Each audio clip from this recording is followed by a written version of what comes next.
What's up, everyone? Welcome into the Weekly Kickoff, the show we do every Monday. Alex from Need for Tips, me, myself, the big man on campus, and Martin from needfortips.com, where we break down what would happen over the weekend in the major soccer leagues around the world and look forward to this week as we head into Champions League play, Europa League. We got the domestic season continuing as well towards the end of the week. A lot going on right now in the world of football. Let me bring in my guests, Alex from Need for Tips and Martin Green from Need for Tips. How you guys doing today? Very good, thanks, big man. How are you? Did you have a good weekend with your bets? Oh, I did. I tried to. I had a good winner yesterday, but, I had a good week in football, American football, which is good. That always works. How about you? I know Arsenal lost, so not a good week for you. Not friends with them at the moment. Not talking to them, but overall, yeah, I didn't. I had struggled a bit in the Premiership on Saturday, but Yeah. yeah, totally made up for it in Serie A, La Liga, and Germany got Bayern to win to 0. So yeah, I was up by about 4 units, I think, over the weekend, which was good.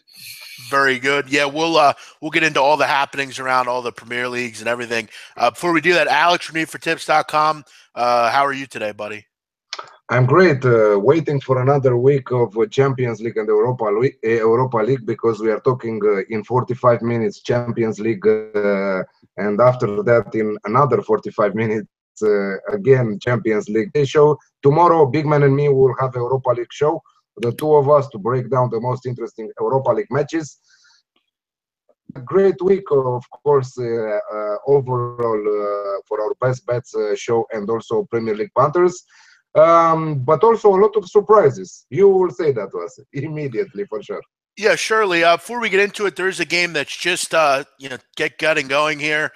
For me, it's my banker. I know, Alex, you liked it as well. Flash, all of us. I don't know if Martin did, but Leicester City hosts West Bromwich Albion. I know I'm on Leicester City here. Alex, you're on Leicester City. Martin, did you have an opinion on this game? I didn't actually on this one. I don't like West Brom at all. They're a very, very inconsistent side. Sometimes they just play terribly, and sometimes they just really surprise you. I'm watching it. I've got it on. They've had 63% of the possession so far. They're looking okay. Yeah. I don't like betting on them at all. So I'm leaving it. Sure. We welcome in to all the people out there listening. Welcome in. We'll, as Alex said, get to the Champions League after this show. But let's recap what went on. A lot of surprises, as you guys said. First one, obviously the big one. Crystal Palace finally wins a game. Took 8 games, but they win one. And they scored twice. And against an unlikely opponent, I can't say any of us thought – I know none of us thought that they would score against Chelsea. But Chelsea's kind of been up and down this year. You saw the high for them during the Champions League games, winning 5-0 and stuff like that. But Wilfried Zaha comes back, and I was listening to BT Sport yesterday, and I don't know if you guys listen to it. Maybe you do, Martin, but they do a show on TV where listeners post videos and stuff. And one of the listeners put a video, and they said that the vibe around Selhurst Park was a good one, and I thought that was pretty interesting. I mean, team has been dreadful all year. It's amazing what a goal or two will do. And Zaha was great yesterday in that game. Finally, a win for Palace. Yeah, it's a good show, that one. Social media dictates the topics they talk about. It's an interesting show. Yeah, it was. It was a phenomenal game. I don't think anyone predicted it. What a difference Wilfried Zaha makes. His running was fantastic, very dangerous, taking on defenders all the time, pulling them left, right, and centre with his intelligent running off the ball. He's just transforms the team. You begs the question where they would be in the table if he hadn't been injured all season. Frank de Boer might even still be in a job. But you just can't look to the past, got to look to the future for Crystal Palace fans, and it's looking pretty bright. They've got Newcastle next up.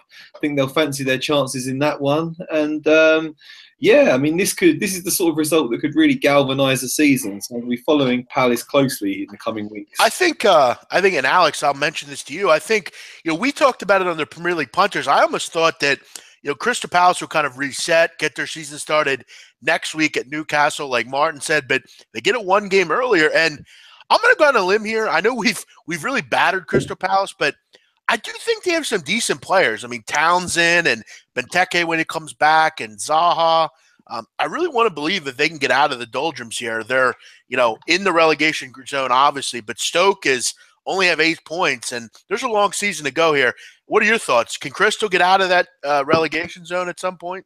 I said from the start of the season that Crystal Palace shouldn't be there because they have a decent team and exactly the points that you mentioned also. But yeah, it was important for them to win against the reigning champs. That was a boost of confidence for the next games, and of course they will try to make it win after win. We will see them how much they gained after this match against Chelsea and what they will do next in the Premier League. Uh, from my point of view, they are not a relegation team. What they have inside their team are not a relegation team. But who knows after all? Premier League is long and we have a long set of rounds until the end of the season. So let's talk about after the half of the season if they will arrive there or not. Yeah, I think we can agree. I mean, Leicester and Crystal Palace really don't belong in the relegation zone. I mean, we're only 7, 8 games in. It's a long season. Giorgio says Crystal Palace won't get relegated. So does Ahmed. I agree. I think it's odds of 3.25 on them to stay up if you fancy it. 3.25 is a good price. Yeah, I might look to punt on that. I think I think they're better. And again, I mean, it was interesting. I mean, I heard they were considering Alberto Gilardino at one point, bringing him in. Last week we talked about that. It's amazing. I mean, he was old when he was on Italy in 2006. It's a wonder he's still around. I can't believe that. But nice win for Palace. Maybe that'll get them going here.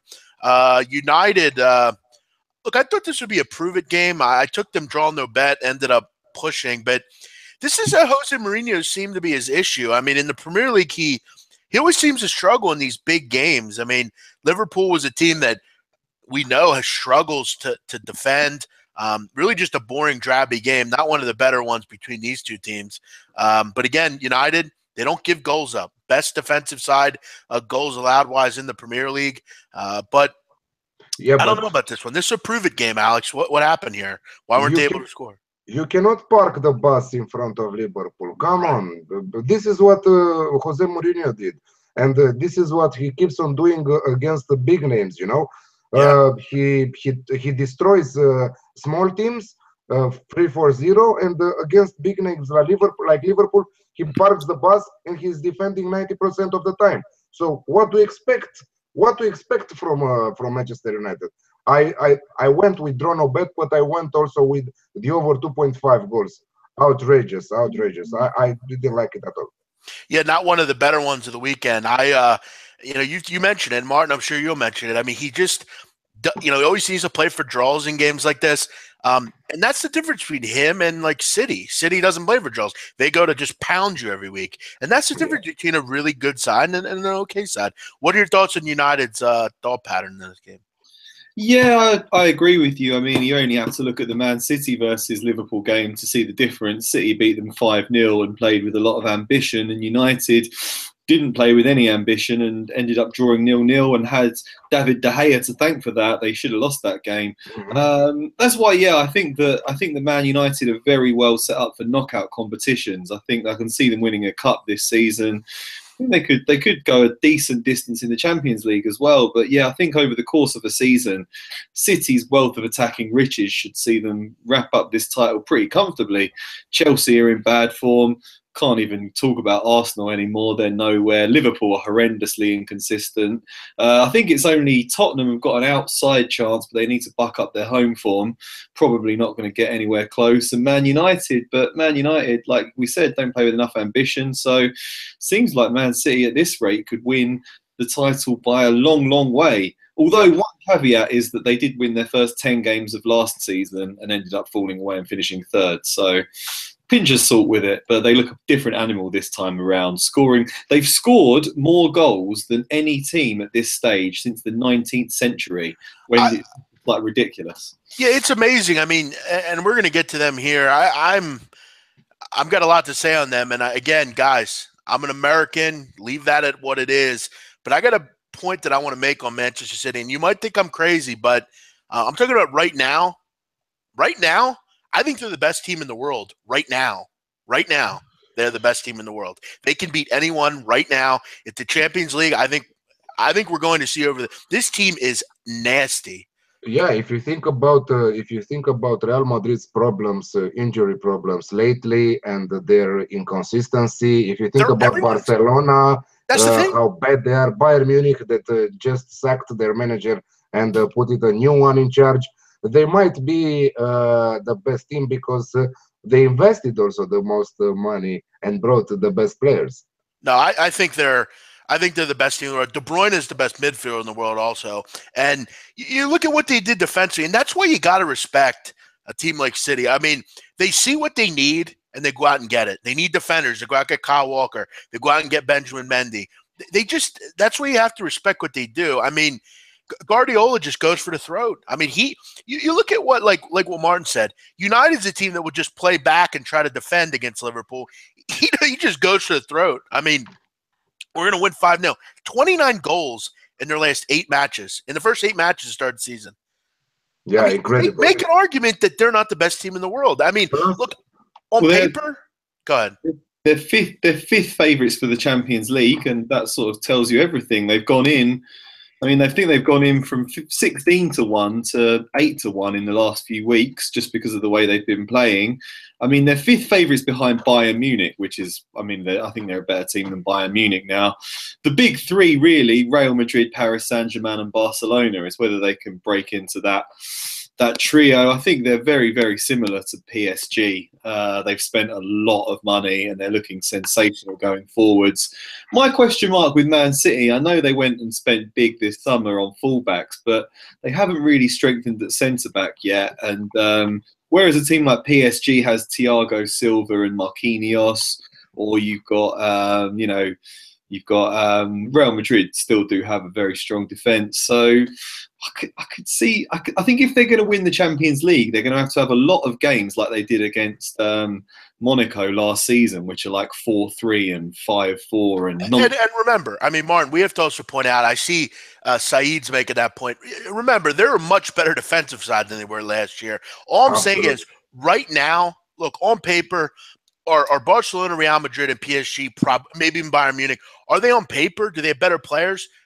Probably slightly, but I think overall right now they're playing the best in the world right now. They are. You know, and, my top tip is De Bruyne player of the season, 2-1 now. You can get it. I think he's just gonna clear that up. No one's close to him.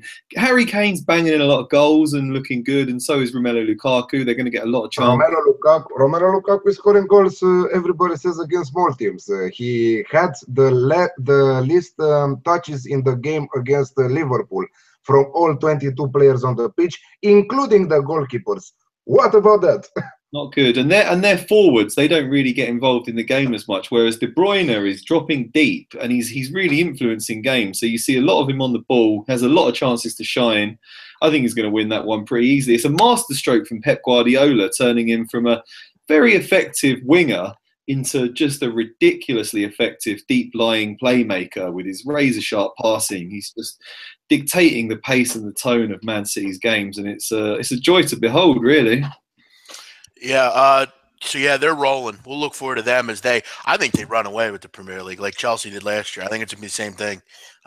United's good, but they're another team that they just look below City. I mean, it's just the truth of the matter. Tottenham gets a nice win at home. Wasn't easy. They got the job done, though, and you're starting to get the hoodoo out of there, Martin, as you would say, the Wembley hoodoo. They're starting to win some games at home, and they've only conceded 5 goals. Harry Kane's playing at a world-class level. I do know there's been a little friction between our friend Dele Alli and Pochettino. Dele Alli becoming quite the problem all of a sudden. I always see his name in the news all of a sudden. What's up with him? Is he seems like a kid that got famous real quick, and he's starting to have a little problem with fame. I've noticed he's getting suspended. He's having all sorts of problems. What is up with Dele Alli? Yeah, I think you said it, big man. He's young. He's immature. He's getting paid an absolute fortune. He's got the world at his feet. He wants to act out a bit and live his life. I think a big thing that happened in the summer was Kyle Walker went to Man City and basically trebled his wages. And all the players that are left at Tottenham are thinking, hang on, I'm a lot better than Kyle Walker, and Kyle Walker's earning 3 or 4 times as much as me. So they're getting a bit mutinous now and all demanding pay rises. And yeah, that team's going to get broken up unless Tottenham change their wage structure, which Daniel Levy probably won't do. I've seen this a lot in America with these young kids. You know, we see it. I mean, you look at this kid's girlfriend. I mean, he's living a life, man. What a life! What to be young, in shape, and good at what you do. I can agree maybe 2 of them as far as in shape, not yet, but I might be at Dele Alli's level someday. I'm good at what I do, I think. But what a world, Dele Alli. What's up with him, Alex? Are you concerned about his off-the-field problems? He will miss the Champions League match against Real Madrid. I think that he's a very good player. You cannot say something about his performance on the pitch. But yeah, outside of the pitch, I think that his age is talking right now, and the money that he's getting, like you said, a fortune. I could live with 10% of how much he gets, or Yes. even 5. Even Real 5. quick, Stuart making a comment I feel like he's way off on. I mean, I thought Dele Alli was a church mouse last year. I didn't hear anything from him. All of a sudden now he has all these issues. I think Stuart's a little bit of a year. I think he's a year behind. Do we agree with that, guys? Stuart's making an interesting comment here that he says Dele Alli's grown up quickly. Maybe, but he hasn't grown up good enough yet. I mean, he's been suspended a couple times. He's giving the finger to the crowd. I mean, there are mistakes you can't make as a young player. He's got to be taught better than that. I mean, I think it's just the. I mean, he doesn't seem too bad. I think it's just the wage thing that's going to erupt there. He's demanding more money, and I don't think Tottenham are going to be able to pay him what he wants, which is the main problem. Yeah, interesting. But he's a great player nonetheless. Tottenham's playing well. I know our friend Stuart from Need for Tips is happy, which is great. They're starting to win at home. They're an interesting team. They're definitely up there. They're a team. You look at the Premier League overall, and I did that myself this morning. I looked at this table, and I said, how many good teams are there in this table right now? And I'm going to go with City, United, Tottenham. I still think Chelsea's decent. But other than that, I mean, what the hell do you have in this group? I mean, there's just a lot of early average teams. Watford's not going to stay at 4th, and they're a team I want to get into next. A professional that I really like, Troy Deeney. He had his problems like coming up, kind of like Dele Alli did a little bit, kind of before he got into football. But Deeney's been a professional. He doesn't get paid the most, but he's done a great job at Watford. We could argue that was not a foul, that was not a penalty, which we know I hate Arsenal. I would agree, though. I don't think it was a penalty. I got to ask Martin, first of all, where's Alexis? I think that was unbelievable that he didn't play. Ozil has been a complete and utter waste at Arsenal. He's brutal. I mean, he's just a waste of space. Care to comment on that, Martin? What, that Ozil's a waste of space? Yes, and why didn't Alexi play?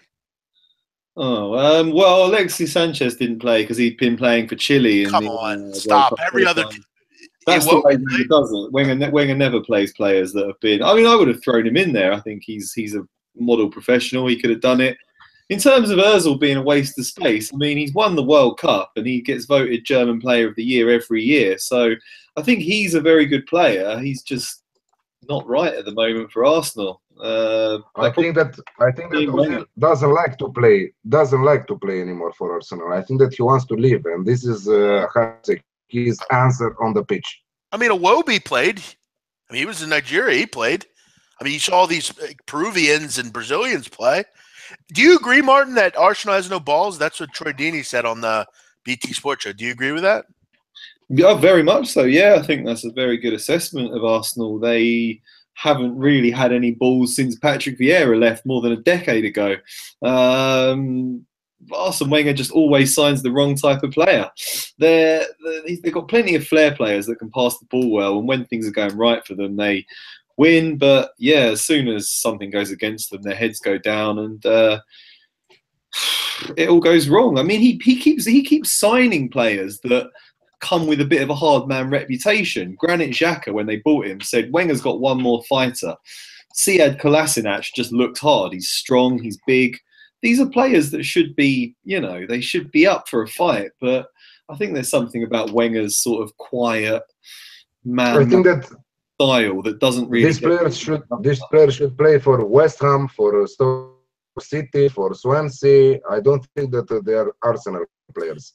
Also, another point that I want to make about Arsene Wenger, and Giorgio makes a keen point.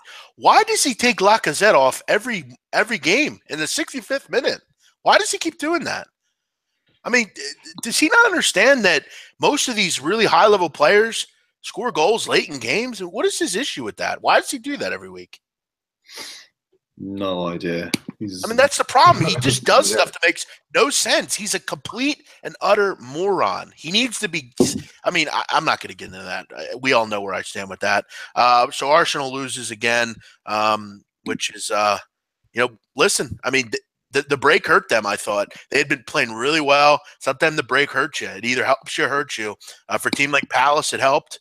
For a team like Arsenal, it didn't. Let's move on to the La Liga.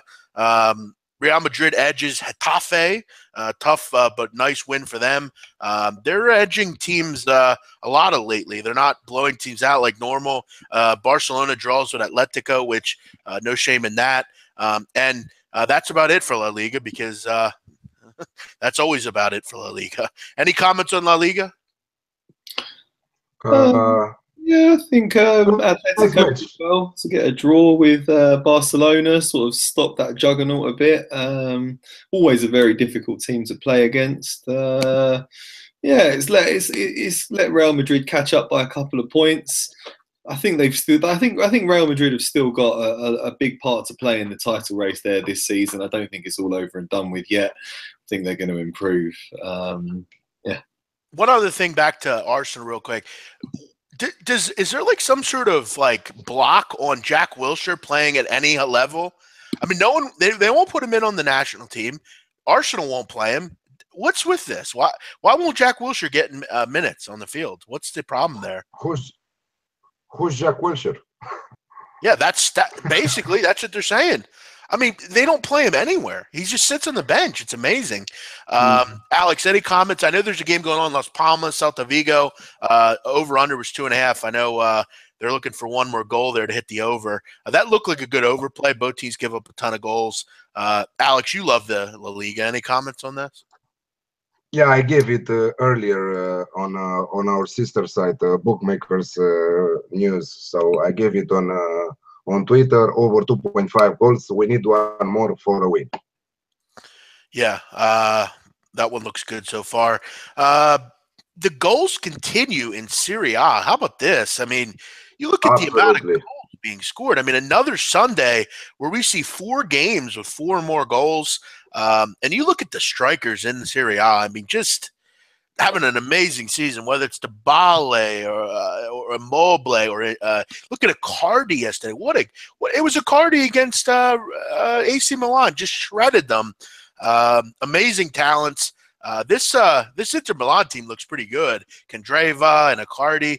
Icardi can't even get on with Argentina. Maybe that's their problem. They're not playing the right players, guys. Why can't Icardi get on the field? I mean, it's the most outrageously talented forward line in world football, isn't it? You've got Lionel Messi, Gonzalo Higuain, and Paulo Dybala. That is like, I mean, Sergio Aguero can't even get in the team. He's the best in the Premiership. It's amazing. Sensational. Absolutely sensational going forwards. I took Inter to win against AC Milan 2.25. Yes. It was amazing, the match. I saw it live, but I saw also the over 2.5. But a Lazio win. Juventus lost after 41 games unbeaten at home record in the league. Amazing. And the same team who killed them in the Italian Super Cup at the beginning of the season destroyed this record for them now. And they are 3rd place after Napoli and after Inter. And I'm seeing a long season also in Italy. I hope that Napoli can continue like that. It will be a long season for them, also in Champions League, also in Serie A. but hopefully for them, they should make it.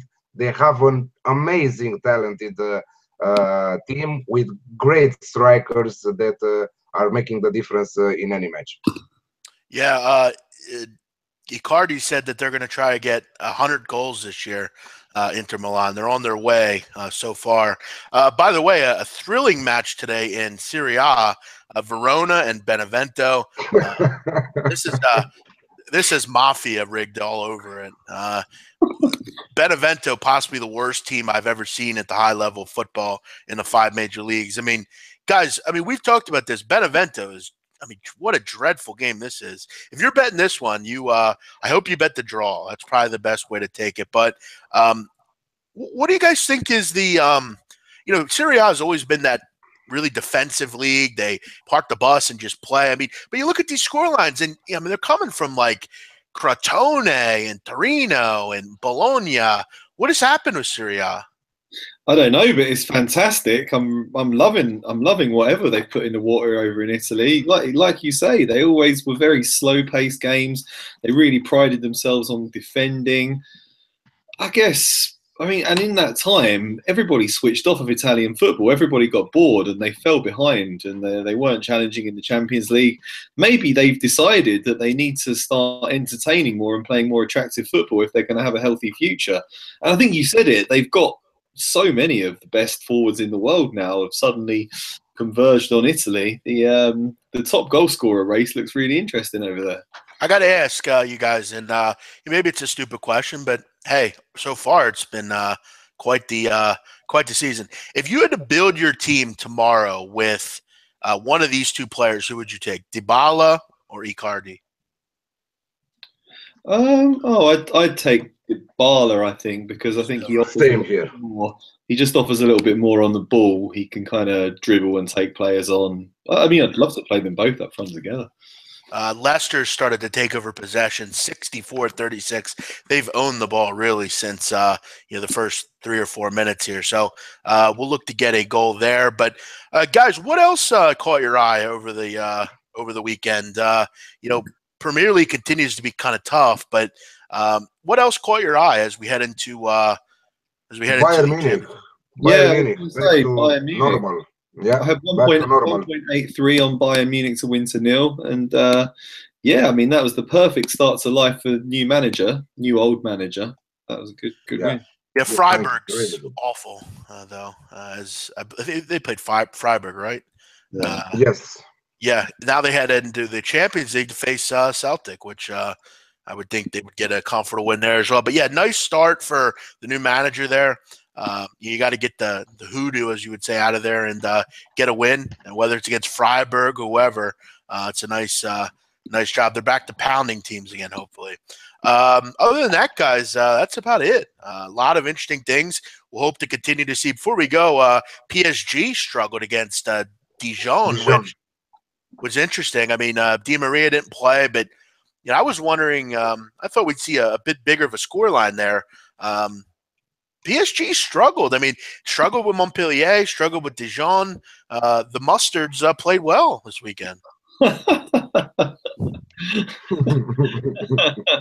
Like that one? I like that one. I love it. In food, I love it. In food, I love it. They also make great wine. It's at the heart of the Burgundy region, Dijon. Maybe they all had some good wine and celebrated. I don't know. I hope they did. Maybe they just find it a question of motivation sometimes, PSG, against these smaller teams. You look at what they can do. They can beat Bayern Munich 3-0. Maybe sometimes they're just not quite. They just think, oh, God, Dijon, we could just turn up and win that easily and don't put in the requisite. Well, and let's remember, they did crush Bordeaux a couple weeks ago before the international break as well. So, first game on the road against Dijon. We saw it in college football here in the America this week. There were so many upsets, and it's just really good teams going into, stable, boring atmospheres and, not playing up to par. Maybe they're looking forward to something. It happens in sports. You got to be on your toes at all times because in Liga, and these are professionals. They're the best of the best. So, but they're still winning. That's what's so great about them. But yeah, it should be a fun week as well. it's interesting. You got Champions League right in the middle of club seasons. It's really interesting. I'll look forward to it. Guys, keep in mind, we'll be on in about 13 minutes. We'll be on at 3:45 Eastern time. Alex will host. I believe first it's Flash and I, and then Martin and I will help Alex on the second day. Is that correct, Alex? With Stuart hosting the second one. Okay, very good. Yeah. Okay, also mention what Kyle said. Very good win for Leipzig against Dortmund there, and Leipzig without Timo Werner. Timo Werner is not a really important thing. Timo Werner is not traveling to really crowded stadiums because he has a hearing problem. So a lot of noise is creating him problems. So that's a really interesting fact about one of the best strikers in Bundesliga. I will give you guys a little piece of life advice, and this is my biggest piece. Take care of your ears. Ears are very important. I'm just going to say that. I take very good care of my ears. If I took care of my ears like I do the rest of my body, I'd be in tip-top athletic shape. Before we go, Everton, I'm done with them. I'm totally done with Everton. I've given them opportunity after opportunity, and I am finished with the Ronald Koeman era at Everton. Any thoughts on that, guys? Never. He's not looking good, is he? I think his job position is looking very precarious at present. They're in horrible form, and well, they really miss Romelu Lukaku. It's like when Tottenham. It's amazing, yeah. Like when Tottenham sold Gareth Bale and tried to replace him with 5 players, it just didn't work. And same thing's happening at Everton, I think. I mean, it's amazing. They get rid of Lukaku. They get all these players in for short, like 7 or 8 players for the amount that Lukaku, garnered, and they still need a striker. It's amazing. They're brutal. I'm really brutal. I'm sick of Everton. They're in my naughty corner. And Flash Watson needs to put Southampton in his naughty corner, or just not bet against Newcastle. He has a terrible luck with Newcastle, doesn't he, Alex? Yeah. I'll have to bring that up. But he did call Watford. He took Watford at 5. So nice call by Flash. Also, Stewart did the same. They called Watford at 5. Interesting match, there. Yeah, Watford's done well this year. All right, guys, everyone have a great night. We'll be back in about 10 minutes for the first Champions League day, and we'll break down those 2 days as well. So look for those videos. Live links will be tweeted out. I am the Big Man on Campus. These guys are Martin Green and Alex Need for Tips. We'll be back in about 10 minutes. Catch us there for the Champions League. Thanks, guys. Thanks for watching, guys. See you soon.